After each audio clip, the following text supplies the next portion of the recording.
Plant trees, save turtles. Together with Plant for the Planet, we want to plant trees in Mexico to mitigate global warming.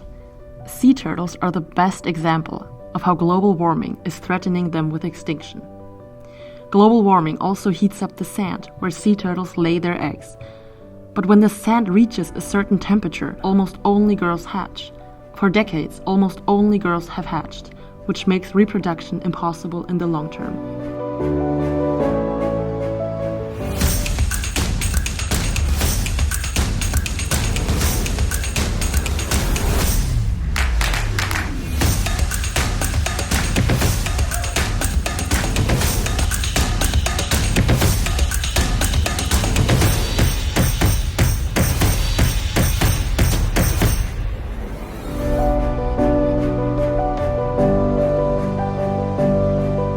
Frithjof Finkbeiner is the president of Plant for the Planet USA.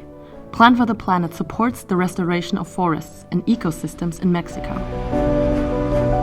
We from Plant for the Planet United States, we decided to support Plant for the Planet Mexico, our sister organization, because they do not only plant a tree, but they make restoration. They restore ecosystems. Yeah, they started to plant trees.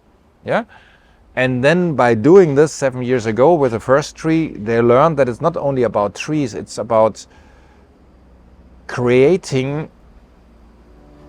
ecosystems. We spoke to Frithjof Finkbeiner in Mexico to find out what the ecological problems are and what concept Plant for the Planet is pursuing. But by doing this, you create ecosystems, what is good for the forest, what is good for the flora, and what is good for the fauna, for the animals. So this is something, it's a higher level of tree planting. So Plant for the Planet Mexico developed from a tree planting organization to a restoration organization. And not only this, they developed together with other young people from Plant for the Planet all over the world, they developed tools that they test in Yucatan Peninsula on the Yucatan reforestation. What has Plant for the Planet achieved in Mexico and what are its goals? They have done 25 million trees already, and they are convinced that they can make the 100 million trees. And they want to prove that if we can make 100 million trees, we only need some 10,000 other crazy organizations. 10,000 by 100 million is a trillion.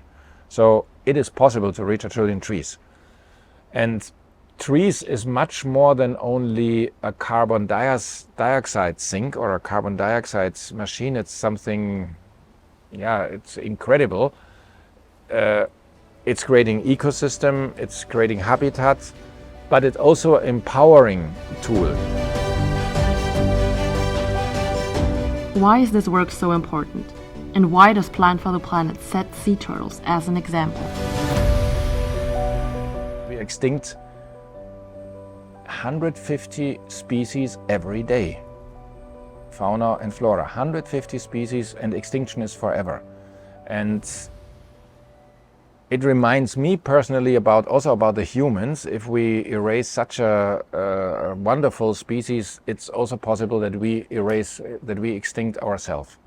And therefore, what we have to do, we have to get out of fossil fuels on the whole planet, out of fossil fuels as fast as possible. And there are a lot of possibilities. You can make solar energy, you can make wind energy, you can do everything. We know all the technique. We have all the solution, we have all the money to do it. We just have to do it. So the aim here in Mexico is, first of all, to show that ecosystems can be restored. The goal is to make national reserves out of it, that these areas that are reforested by this 25 million or soon 100 million trees will really stay forever and create a new flora and fauna system, a new ecological system, and store as much carbon dioxide as possible. Yeah, the goal is get out of fossil fuels and get in the forest to absorb the carbon dioxide. Each of us can contribute to this. Each of us can plant trees. Be part of that story now.